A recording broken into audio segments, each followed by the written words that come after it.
ko justifier pour que mu ñu accélérer ko. mais amul lenn lu nga xamante ne également moom mooy empêcher li nga xamante ne que ñoom ñu installé dans la procédure. je veux dire amul benn délai bu nga xamante ne yoon da koo tëral. xam nga bu fekkoon yoon daf ne bu ñu lever immunité parlementaire d'un député.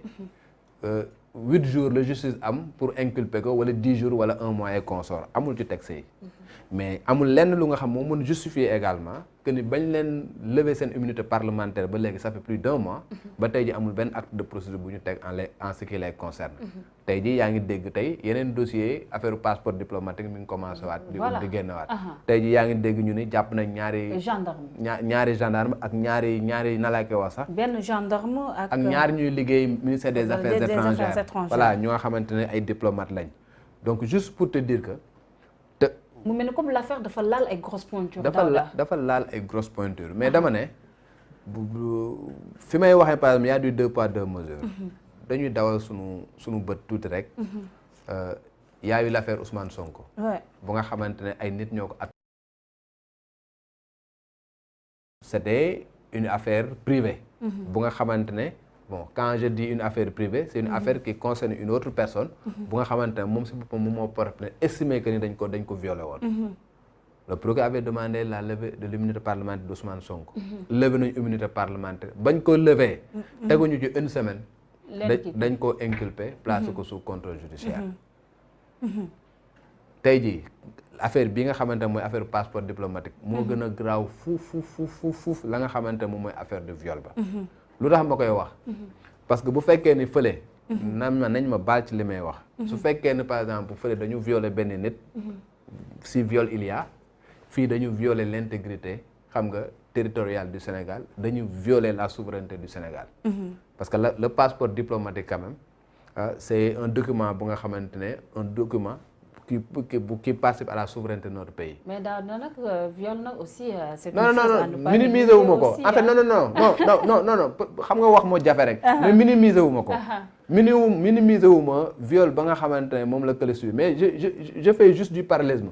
tout à fait pour wax ne kële par exemple benn nit la ñu tooñ. yaa ngi dégg benn nit la ñu tooñ. mu dem porter ji plainte ñu demander la levée de l'immunité parlementaire. xam nga. d'un député ñu lever ko après ñu inculper ko place sous contrôle judiciaire. affaire passeport diplomatique tooñu ñu benn nit kese. Sénégalais yëpp lañ tooñ. foofu la c'est un crime économique. waaw tooñu ñu Sénégal tooñu ñu benn nit. Sénégalais yëpp lañ tooñ. parce que tey jii sunu tur sunu bopp gàkk. loolu moo tax ma bëgg nga leeral xam nga féministes yi. waaw dëgg la maa ngi jéego c'est-à-dire que tey jii. mais dañoo gaaw ci apologie. non damaa juum wax dafa métti. donc juste pour dire fii benn nit lañ tooñ muy Adji Sarr. ñu accélérer procédure bi ñu lever immunité parlementaire d'un député. inculper ko placer ko sous contrôle judiciaire. fii député yi lañ leen di jiiñ su fekkee ni dëgg la tooñu ñu benn nit. askan bi yëpp lañ tooñ. parce que dañoo jël li ñuy woowee passeport diplomatique bu nga xamante ne état du Sénégal moom moo koy jox ñu nga xamante ne ay kilifa lañ. parce que passeport diplomatique li tax ñu koy jox mooy ñu nga xamante ne dañuy def ay mission au nom du peuple sénégalais. seen mobilité et que ñu war leen mun faciliter seen mobilité ba nga xamante ne duñu soxla ñuy dem di uti visa à gauche à droite. dañoo passeport diplomatique bu nga xamante ne bu ñu jógee pour dem lijjantil dara sénégalais yi ñu mën a jóg def ko convenablement loolu moo indi passeport diplomatique bu ñu demee nag ba koy trafiquer di ko jox ñeneen ñu nga xamante ne yelloowuñu ak ñoom. dem ba nga xamante ne ña ko yellaloon am ko ba pare léegi ni dañuy commencer am tolof dans le cadre de leur mission. tooñ nañ askan bi te tooñ nañ sénégalais yëpp et par conséquent ñi nga xamante ne dañ ci laale ñooñu également ñu ngi xaaroon ci justice diligence ba ñu amoon xam nga ci mbir ba nga xamante ne concerné woon na benn personne diligence boobu ñu am ko ci li nga xamante ne dafa concerné askan bi yëpp foofu laa bëgg a waxee. tout à fait c'est clair Daouda ñu des ba tey si wàllum justice parce que mois bi pour ne pas dire semaine bi moom wàllum dossier judiciaire yi dafa bëri trop chamboulement yi nga xam ne nemmeeku nañ ko si conseil supérieur de la magistrature ak tamit même dossier Ousmane Sonko Adji Sarr mu nekk dossier d'actualité ba tey amnistie aussi kii di Khalifa Ababacar Sall Karim Wade aussi le président de la République Macky Sall àttu na si ñu des si dossier Adji Sarr Ousmane Sonko qu'est-ce qui justifie ba tey muy mel ni comme justice dafay traîner les pieds par rapport à ce jugement. bon pour moi xam nga dossier bi dafa nekk instruction. donc benn li ñu doon wax ne moom moo ko traîné woon parce que bu ñu fàttalikoo dossier ba 8e cabinet moom moo ko yoroon. Le juge d'instruction Mamadou Seck. Mamadou Seck à un moment donné moom dafa désisté woon. daal dina moom dossier bi mënutu ko gérer. patate chaude la woon. waaw wax dëgg yàlla argument yam joxe woon sax. loolu waaw ça tient pas et puis kenn waru ko woon bàyyi mu jàll. quand même parce que boo demee ba ne bon man mënatuma ko gérer parce que sama jabar joolaa la. voilà bon ça pose un problème. voilà pour man c'est une erreur. on est dans une république. non on est dans une république les gens ne devaient pas laisser passer. parce que li ñuy woowee récusation. li tax nit ko war a bàyyi dossier. dafay fekk mu nekk lu nga xamante ne yow sa bopp tu es impliqué. wala mu nekk kenn ko xamante ne si sa famille dafa impliqué directement. tout à fait waaw parce que tey jii boo jëlee code de procédure pénale dañu lay wax carrément pour récusation nan la ko nit mën defee. mais bon. loolu parenthèse la. léegi moom bi nga xamante ne moom dafa désisté woon. ñu jël ko jox ko doyen des juges. muy Samba Sall. yoo xam ne ni Samba Sall génn àdduna. Samba Sall bi mu génnee àdduna nag ba conseil supérieur magistrature bu bees bi. kenn nommé wuñ ko fa woon pour que mu remplacer ko. léegi nag am na ku ñu fa teg ku bees ku nga xamante ne Maham Diallo. léegi kooku nag li ñuy xaar ci moom mooy mu continuer liggéey bi nga xamante ne moom moo am. foofu c'est fondamental li tax ma wax ko. du question pour Adji Sarr du question pour Ousmane Sonko. ñoom ñaar ñëpp ils ont intérêt à ce que affaire bi dem ba leer. tey jii boo jëlee ku mel ni Ousmane Sonko mënatul voyager. il est sous contrôle judiciaire. il est sous contrôle judiciaire et dañoo retirer passeport am. ses avocats def na ñaari requête. benn bi pour que ñu auditionner ko dans le fond nga xamante dina mën a dugal. xam nga pour ñu lever immunité ñu lever li nga xamante ne moom mooy contrôle judiciaire bi. benn bi également moo ñu jox ko dossier bi pour que moom mu mën koo xool pour mun a xam nan lay organiser sa défense. ba tey ji kenn mënu ko koo jox parce que amaatul benn acte de procédure bu nga xamante def nañ ko. donc ne serait-ce que pour loolu moom si boppam il a intérêt à ce que dossier bi avancé ñu xam lan moo ci dëgg ak lan moo ci nekkul dëgg. parce que encore une fois l'instruction. nañ ko buñ ko fàttee. le juge d'instruction a l'obligation d'instruire à charge et à décharge. à charge bu fekkee ne dafa tuuma yi nga xamante ne Adji Sarr wax na ko. tuuma yi bu fekkee ne am na leen lu koy étayer day charger Ousmane Sonko dañ ko war a yóbbu ñu juger ko. su fekkee ne tuuma yooyu amul leen lu nga xamante ne moom moo koy étayer day fay décharger li nga xamante ne mooy Ousmane Sonko boobaa waruñu ko sa juge dañ ko war a jox non-lieu mu delluwaat ci ay tout à fait mais Daouda juste dama la bëggoon laaj rek est-ce que dossier boobu dina yomb parce que mun nañu wax ne Ousmane Sonko moo gën a am intérêt à ce que ñu évacuer dossier bi vite fait. mais gis nañ ne ba ñu nommé rek ki nga xam ne ce monsieur Diallo bañ ko nommé rek gis ngeen Ousmane Sonko aussi dafa génn men comme aussi kuy artu aussi ce nouveau juge. est-ce que dossier boobu aussi dina facile aussi pour ñu juger ko. non Ousmane Sonko est dans son rôle. parce que Ousmane Sonko homme politique la. waaw vraiment c'est une bête médiatique bu nga xamante ne moom si boppam. bon il a intérêt à ce que moom si boppam muy am existence médiatique. il a intérêt également à ce que chaque fois moom muy fës di wax ay nangam. il revient maintenant à la justice parce que la justice les juges dañu war a nekk ñu nga xamante ne ñu serein lañ.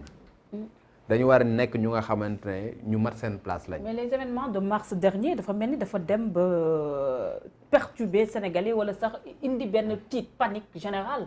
waaw même enfin population bi mën nañ tiit war nañu mën a am jeexi jaaxa. mais la justice n'a pas le droit de faire ça parce que la justice c'est le dernier rempart dans un pays. bés bu ñu demee ba nga xam ne justice ci boppam mënatul def son travail convenablement dem ba nga xamante ne dañuy def li ñuy woowee déni de justice. xam nga bu boobaa nañ jàpp ne amatuñu république. parce que les litiges yi nga xamante moom mooy am justice moom moo ko war a arbitrer. man mënu ma fajal sama bopp yow mënoo fajal sa bopp keneen mënul fajal seen bopp. juge ba nag war na nekk ku nga xamante ne mat place am ba nga xamante ne xoqatal fu mu mën di jóge xam nga mu insensible à cela. que mu jóge ci pouvoir bi que mu jóge ci opposition bi waru ko mun empêcher mu def ci liggéey. soulèvement populaire nag comme ni nga ko gisee woon voilà. mais soulèvement populaire. encore une fois bu fekkee ni yow yaa ngi doxal. parce que gis nañ lu fi xewoon nag semaine ba yële passé ban fi convoqué ki nga xam ne moo aussi Barthélémy Dias aussi. mais amul soulèvement populaire en fait pour man perception la rek. mais soulèvement populaire gis nga sénégalais yi. Sénégal yi kenn mënu leen nax jàpp. Gis nga Sénégal il faut tout simplement faire l'effort de leur expliquer que ñu xam les tenants et les aboutissants. C'est vrai. bu ñu xamee les tenants et les aboutissants am na yu bëri yu nga xamante ne duñu ko. mais il y a beaucoup de manipulation sur dossier judiciaire. voilà maintenant te ñun journalistes yi am nañ ci part de responsabilité. am nañ ci part de responsabilité dama ne. tey jii que mu nekk dossier judiciaire yi fi nekk yëpp sénégalais ñoo ko séq ak sénégalais victime bi sénégalais la ka nga xamante ne moom mooy na laa koy wax sax l'inculpé wala mu nekk le mise en cause sénégalais la ña nga xamante ne ñooy juger ay sénégalais lañ ña nga xamante ne ñoom ñooy askan bi di xool dossier bi ay sénégalais lañ donc moi je me dis que ñi nga xamante ne ñoom ñooy les juges ils ont l'obligation def li nga xamante ne ñoom moo leen war parce que ils rendent la justice au nom du peuple sénégalais ils ne rendent pas juste en leur nom ñu leen di fay nag li ñu leen di fay sa xaalis la sama xaalisu keneen la ils sont payés à part de l'argent du contribuable sénégalais donc foofu laay waxee ni dañoo war a am matuwaay bu nga xamante ne comme ils doivent rendre justice au nom du peuple sénégalais que xoqatal fu mu mën di jógee xam nga ñu mun koo dékkoonu def li nga xamante ne moom mooy war quand on parle de soulèvement populaire gis nga le peuple ne se soulève que lorsque dañu am yaakaar que ni te mu nekk étayé par des faits que ni la nga xamante ne noonu la war a doxewul tey jii ba ñuy soulever au 23 juin xam nga kenn woowu leen kenn def leen dara ñoom ñoo jóg ñoo ne lii kat xam nga ñun ñoo ko war a lijjanti suñu bopp dañoo génn ñu dem lijjanti ko delluwaat seen kër gisoo benn population sénégalaise bu nga xamante ne dafay jóg xam nga chaque fois fu ñu convoqué Massamba mu génn fu ñu convoqué Mademba ñu génn déedéet dafay am yenn yu nga xamante ne am na benn perception yu nga xamante ne dañ ko ci am na peut-être yenn communication yu nga xamante ni ñu ngi koy communiquer peut-être na la koy sax indi jeexi jaax un tout petit peu ci xel yi il suffit tout simplement que ñu expliquer leen ñu xam exactement ce qui se passe pour que ñu mën a xam les tenants et les aboutissants et ku ci nekk mën ci xam il y a des dossiers plus compliqués fii Sénégal yu nga xam am na fi yu nga xamante ne les gens ont fait l'effort de communiquer sénégalais yi xam nga te coow jigu ci tey jii yàlla na ko yàlla yërëm Cheikh Béthio Thioune amoon na doole trop ay jamono c'est vrai ba mu fi amee dossier judiciaire les gens ont fait l'effort xam nga procureur bi génn def conférence de presse wax ni lii la fi nii la fi xam nga jëloon nañ ko yóbbu woon ko justice def yoonam et peut-être soulèvement boobu ñu amu fi woon y a eu d'autres dossiers yu nga xamante ne am na fi donc tey jii boo amee yeneen dossier également yu nga xamante ne am na fi suba dina am yeneen dossier ginnaaw suba dina amaat yeneen dossier donc su fekkee ni nag en fonction de la pression bu nga xamante mooy am ci dossier reculade dafay am bu boobaa nañ mën a wax ni Sénégal amuñu justice parce que justice bu nga xamante ne au gré des na laa koy wax sax du vent dafay reculer wala dafay aller